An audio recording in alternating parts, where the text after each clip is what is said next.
कुल मिला के जिंदगी इन 4 चरणों में अक्सर किसी की भी होती है, और आप लोग जिस चरण में हैं उस चरण में क्या महत्वपूर्ण है। और मैं इस मूड में एकदम नहीं हूं कि मैं आपको ज्ञान दूं, क्योंकि ज्ञान बच्चे रहने के मूड में एकदम नहीं रहते हैं, तो मैं देने के मूड में क्यों रहूंगा, सीधी सी बात है ना। अभी आपकी उम्र वैसी है, पर मैं एक दोस्त की हैसियत से, क्योंकि मैं खुद वहां रहा हूं लंबे समय तक, एक बड़ी उम्र के दोस्त की हैसियत से, न कि अध्यापक या पेरेंट की हैसियत से, कुछ बातें आपसे शेयर करना चाहता हूं।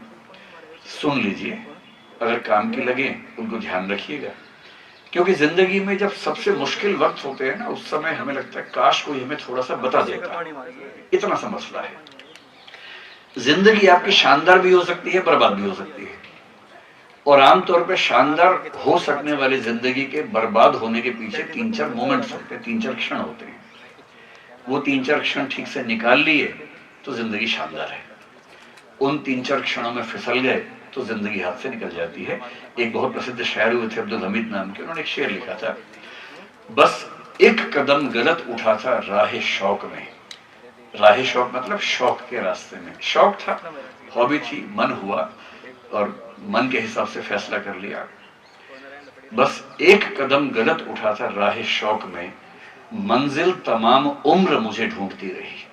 एक गलती होती है जिंदगी में, जिंदगी हाथ से निकल जाती है, और उसके बाद रिवर्सिबल नहीं होता। आप चाह के ठीक कर लें, ऐसा नहीं होता। कल मैं अपने सारे बैच के दोस्तों से मिला हूं, उसमें से 1-2 लोग ऐसे थे जिनसे ऐसी गलती हुई थी और जिंदगी उनके हाथ से निकल गई है। और कल ही हमने उस चीज को फिर से याद किया कि भगवान ना करे किसी बच्चे से ऐसी कोई गलती हो जाए। हमारे बैच का एक बहुत होनहार बच्चा था, बहुत होनहार। कुछ भावनात्मक क्षण उसकी जिंदगी में ऐसे है कि वो झेल नहीं पाया। मेरे ख्याल से हमारे बैच के सबसे अच्छे 3-4 बच्चे अगर ढूंढने, मैं तो कहीं नहीं था, लेकिन जो 3-4 सबसे अच्छे बच्चे थे उनमें से एक वो था। एक ऐसी गलती उससे हुई कि उसका जीवन चला गया और वो हम सबको छोड़ के ही चला गया, सिर्फ इसलिए कि कुछ बहुत मुश्किल भावनात्मक क्षणों में कोई उसको संभाल नहीं पाया। और अगर समझदारी की बात करूं, हमारे पूरे बैच में 1990 के बैच में उतना समझदार कोई बच्चा नहीं था, मैं दावे से कह सकता हूं। हमारे ही बैच में एक और बच्चा था, 12वीं क्लास तक वो ठीक था, बाद में वो चला गया एक विश्वविद्यालय में पढ़ने के लिए। उसका परिवार, हमारा परिवार, बहुत अच्छे हम मित्र थे, बहुत अच्छे मित्र थे, घरों में आना जाना भी था, काफी था। और पता नहीं कॉलेज में जाके क्या हुआ, उसको ड्रग्स की आदत लग गई, और ड्रग्स की आदत ने उसको ऐसा खोखला कर दिया, उसको हमेशा पैसे चाहिए होते थे, पेरेंट्स परेशान थे कि कैसे संभालें बच्चे को। उसने घर आके पेरेंट्स से पैसे मांगे, पेरेंट्स ने पैसे देने से मना कर दिया। इसी शहर की बात है। और अंत में जब उसका दिमाग उसके नियंत्रण से बाहर निकल गया था, ऐसे एक दिन, ऐसी एक रात को उसने अपने परिवार के सब व्यक्तियों की हत्या कर दी। अब वो कहां है हमें नहीं पता। हो सकता है कि जेल में हो सकता है कि फांसी हो गई हो सकता है कि कहीं गुमनाम जिंदगी जी रहा हो, लेकिन जैसी भी उसकी जिंदगी होगी अच्छी तो नहीं होगी। और मैं फिर याद दिला दूं, वो लड़का संगीत में, कविता पाठ प्रतियोगिता में, कई चीजों में शानदार था, लेकिन एक गलती, ड्रग्स की आदत ने उसकी जिंदगी को छीन लिया उससे। मैं आपको ये नहीं कहूंगा कि आप फिजिक्स ध्यान से पढ़ो, केमिस्ट्री ध्यान से पढ़ो, बायोलॉजी ध्यान से पढ़ो, या जो भी आप पढ़ते हो। अगर आप 11वीं-12वीं के बच्चे हैं तो कॉमर्स या आर्ट्स जो भी आप पढ़ते हैं, पढ़ाई तो आप करेंगे ही करेंगे। पढ़ाई वो चीज है जो आप करेंगे तो अच्छी बात है, नहीं करेंगे तो स्कूल के बाद भी कर लेंगे तो कर लेंगे, असंभव नहीं है। अभी करेंगे तो अच्छी बात है। किसी वजह से आप में से किसी की रुचि बहुत ज्यादा नहीं पढ़ने में हुई, आप थोड़े कम नंबर लेके पास हुए, तो भी जिंदगी फिर से मौका दे देगी, इसमें दिक्कत नहीं। इसका उदाहरण मैं खुद हूं। लेकिन मैं आपको 3-4 चीजें कहना चाह रहा हूं कि स्कूल के जीवन में ये 2-3 काम जरूर कर लीजिए, और ये वाले 3-4 काम मत कीजिएगा, तो आपकी जिंदगी बेहतर रहेगी। बाकी आपकी जिंदगी है, आपका हाथ है, आपके हाथ में कुल्हाड़ी है, पैर पे मारनी है या कहीं और मारनी है, खुद डिसाइड करना है। पेरेंट्स कितनी भी कोशिश कर लें, टीचर्स कितनी भी कोशिश कर लें, बच्चों को समझाना, वो भी 10, 11, 12 की उम्र के बाद के बच्चों को समझाना आसान नहीं होता है। उनके शरीर में हार्मोनल चेंजेस होते हैं, वो खुद परेशान होते हैं, बहुत मुश्किल होता है समझाना। मैं भी केवल एक कोशिश कर रहा हूं, क्योंकि आप मेरे छोटे भाई बहन हैं, मेरी जिम्मेदारी बनती है, ताकि कल को आप ये ना कह सकें कि किसी ने बताया नहीं था। क्योंकि मैं आपसे 30, 35, 40 साल ज्यादा जी चुका हूं, उन अनुभवों से गुजर चुका हूं जिनसे गुजरना आपको है कभी ना कभी। कौन कौन सी 2-3 गलतियां हो सकती हैं, उनका हिंट कर रहा हूं। जब भी ऐसा मोमेंट आए जिंदगी में, ध्यान रखना कि ये नहीं करना है, बाकी जो करना हो कर लीजिए। तो क्या क्या करना है, क्या क्या नहीं करना है। पहले क्या क्या नहीं करना है, 2-3 ऐसी बातें कर लेते हैं। आप लोगों की जो उम्र है और जो युग है, एज है, एज मतलब आपकी एज नहीं, ये जो हिस्ट्री में जो एज चल रही है, इतिहास में जो युग चल रहा है, वो सोशल मीडिया का दौर है। सोशल मीडिया के साथ अब जिसको हम बोलते हैं कि आपने शायद नाम सुना होगा, एक होती है वर्चुअल रियलिटी, एक होती है ऑगमेंटेड रियलिटी। आप लोग ने देखा होगा कि AR बेस्ड आजकल वीडियो गेम्स आ गए, जिसमें एक चश्मा सा हम लगाते हैं, पूरी मशीन लगाते हैं आंखों के आगे, उससे वीडियो गेम खेलते हैं। उसको बोलते हैं ऑगमेंटेड वर्चुअल रियलिटी या ऑगमेंटेड रियलिटी। और वर्चुअल रियलिटी तो खैर आजकल है ही। हमारे दौर में बच्चों के बिगड़ने के और जिंदगी खराब करने के अवसर कम थे, बहुत कम अवसर थे। हमें कुछ बुरा काम करना होता था ना, तो स्कूल में 3-4 बच्चे योजना बनाते थे कि भाई एक फिल्म देखनी है। 3-4 बच्चे योजना बनाएंगे, अपने अपने घर पे झूठ बोलेंगे, जाएंगे, डरते रहेंगे, और पकड़े गए तो पिटाई होगी, वो सब होता था। आपके जमाने में अपनी जिंदगी को फिसलते हुए देखना बहुत आसान हो गया है। सोशल मीडिया है, मोबाइल आपके हाथ में है, 24 घंटे हाथ में। अब ऑस्ट्रेलिया की सरकार ने फैसला किया 4 दिन पहले कि 16 साल तक के बच्चों को सोशल मीडिया पे एक्सेस जीरो कर दी है, एब्सोल्युटली जीरो कर दी है।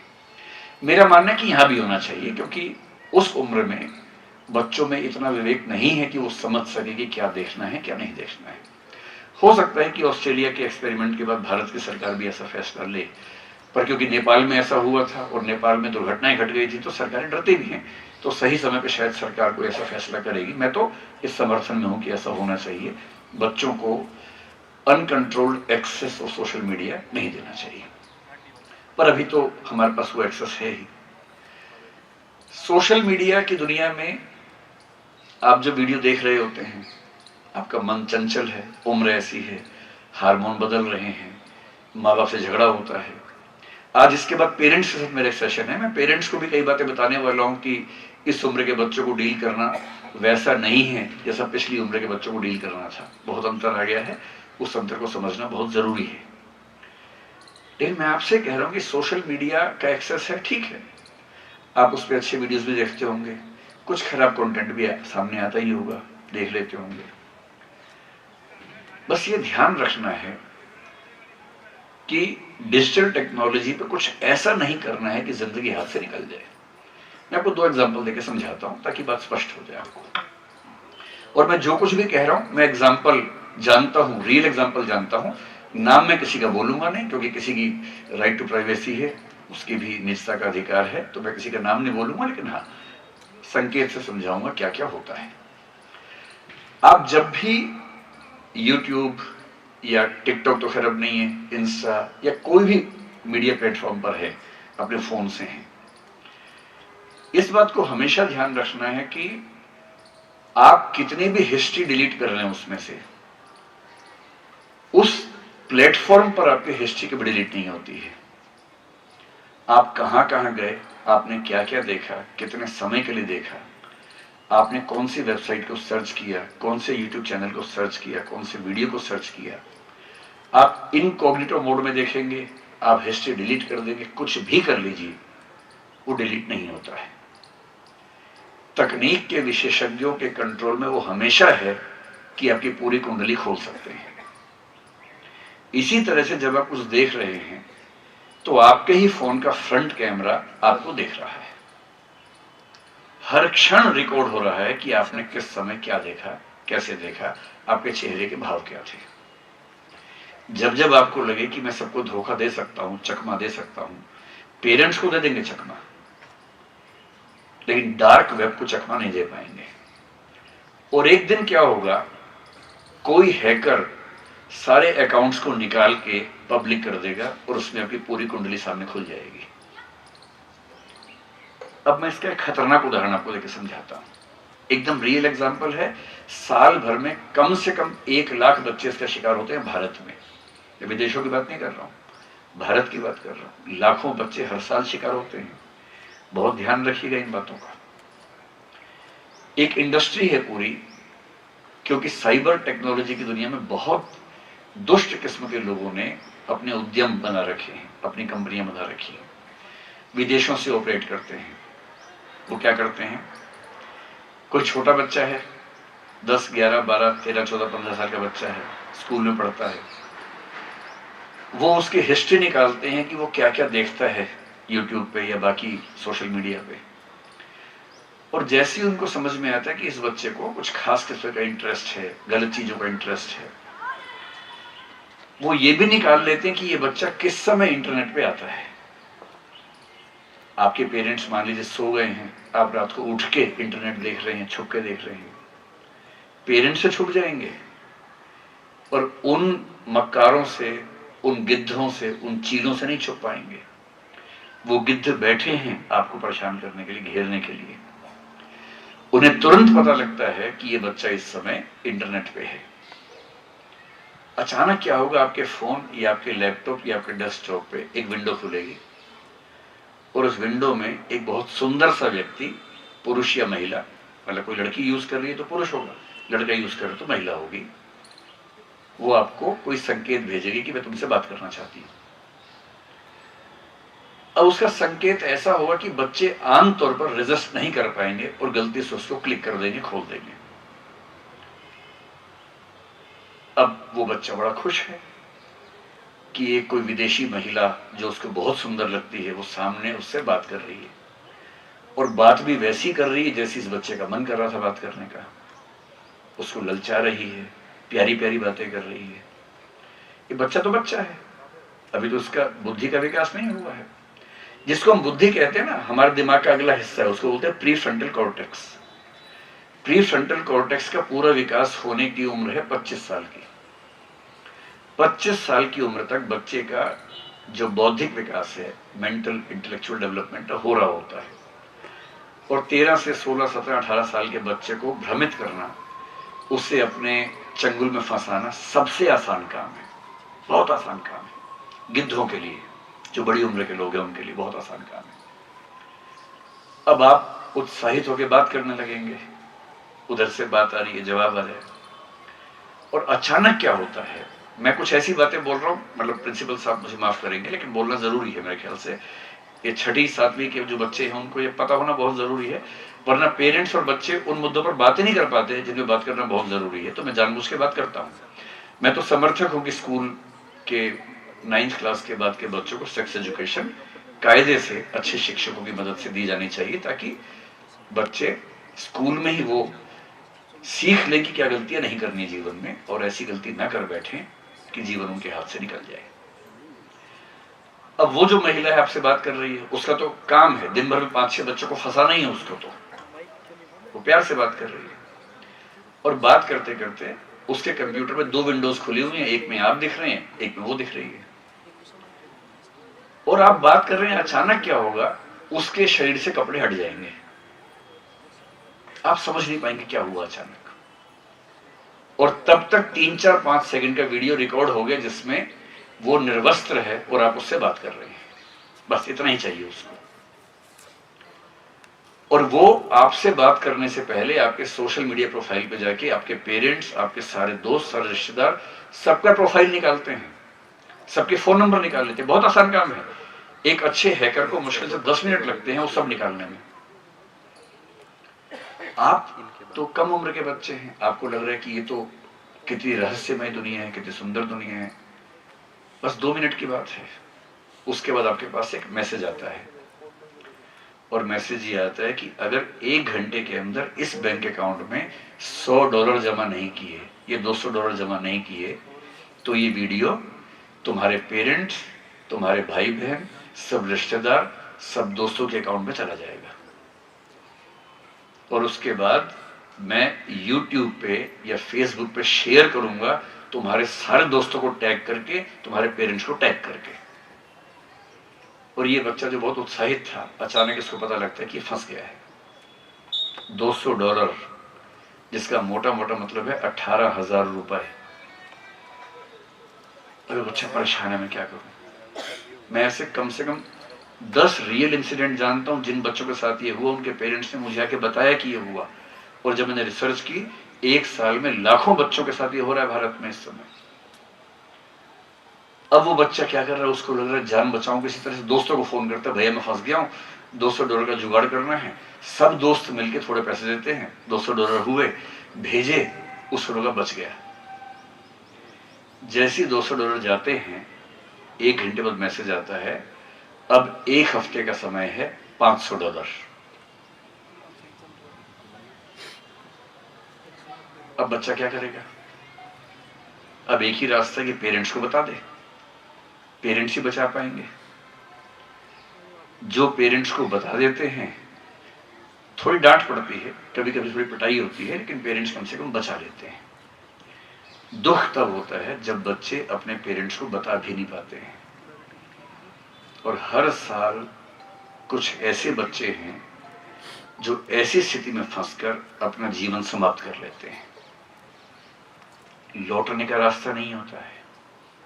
इसलिए अपने छोटे भाई बहनों को, विशेष रूप से छोटे भाइयों को एक सलाह देना चाहता हूं, कभी भी इंटरनेट पर किसी भी अनजान व्यक्ति से, चाहे वो कितना भी आकर्षक हो, उससे बात नहीं करनी है।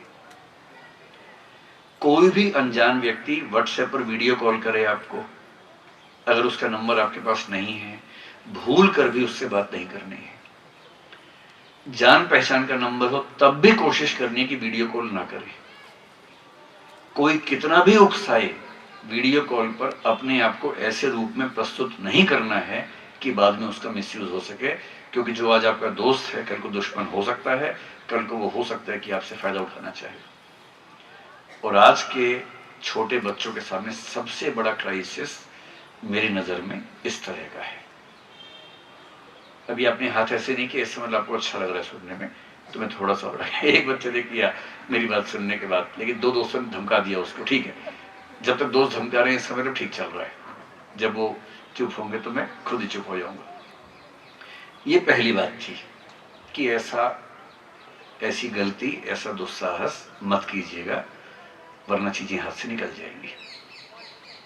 दूसरा क्या नहीं करना है, मैंने आपसे पहले कहा कि 25 साल से पहले आप कितना भी खुद को तोप समझते रहें, आपकी बुद्धि का विकास पूरा नहीं हो सकता है, क्योंकि बायोलॉजिकली ये संभव नहीं है।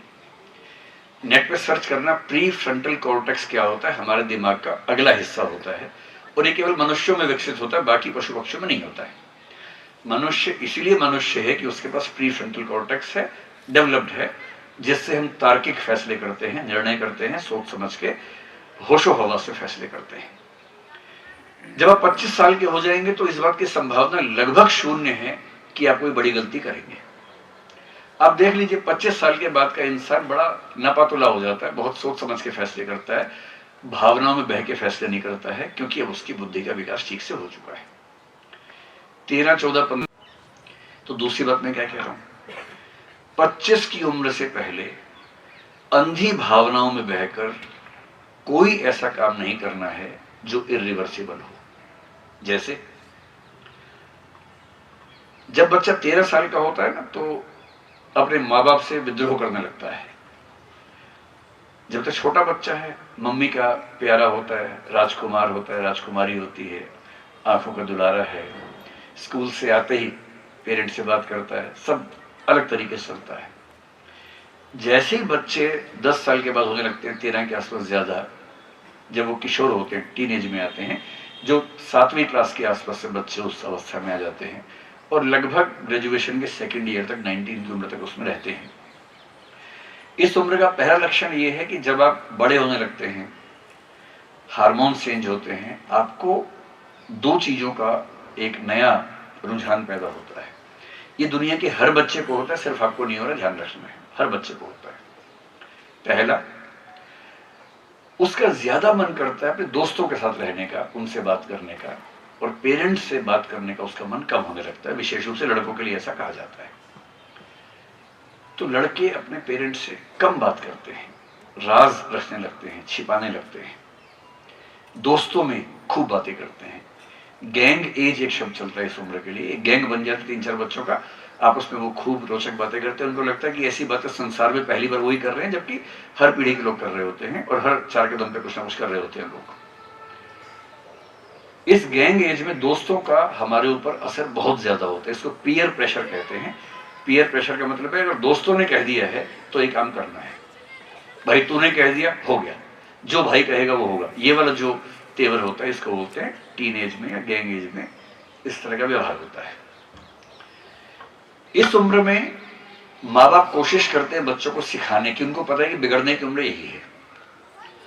और जब माँ बाप सिखाते हैं तो बच्चे नफरत या इरिटेशन के भाव से उनसे बात करते हैं, नाराज होते हैं। उनको अपनी आज़ादी बहुत पसंद होती है, वो चाहते हैं कि उनकी आज़ादी के बीच में कोई हस्तक्षेप ना करे, पेरेंट्स भी ना करें। तो पेरेंट्स की अपनी मजबूरी है, वो बेचारे सिखाएंगे ही, उनको चिंता है कि बच्चा बर्बाद ना हो जाए, और बच्चे को आज़ादी पसंद है तो बच्चा नाराज होगा, लाजमी, दोनों बातें लाजमी है। मैं जो कहना चाह रहा हूं आपको वो ये है कि इस उम्र में जो चीज सबसे ज्यादा नुकसान करती है वो है पीयर प्रेशर, दोस्तों का दबाव।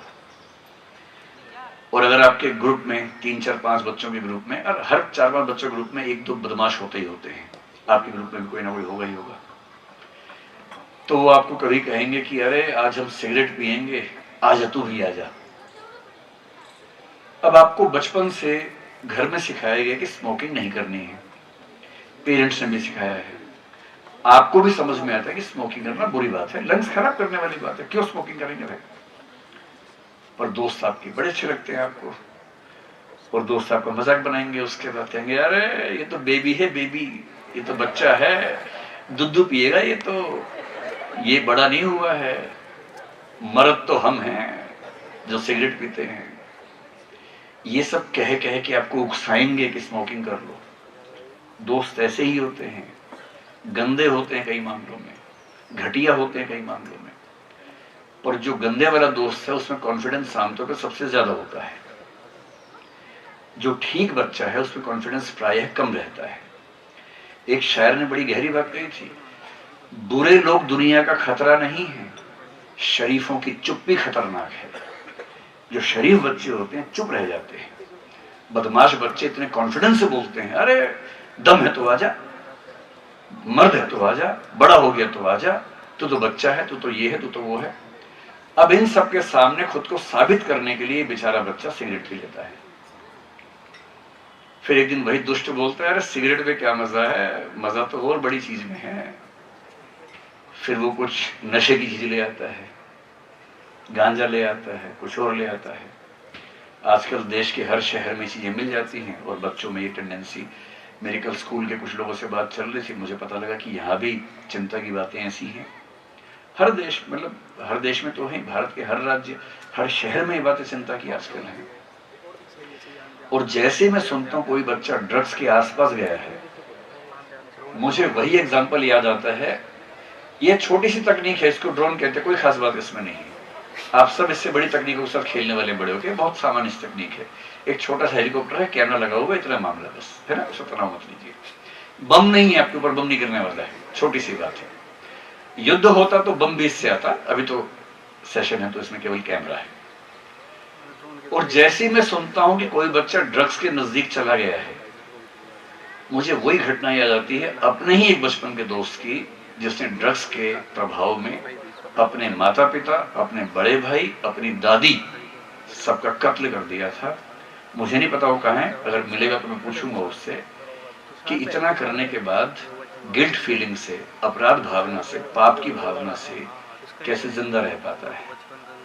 जिन सबने आपको जीवन दिया, आप उनका जीवन छीन लें, उसके बाद कोई सांस कैसे ले सकता है। हर समय अपने आप से नफरत होती है इंसान को।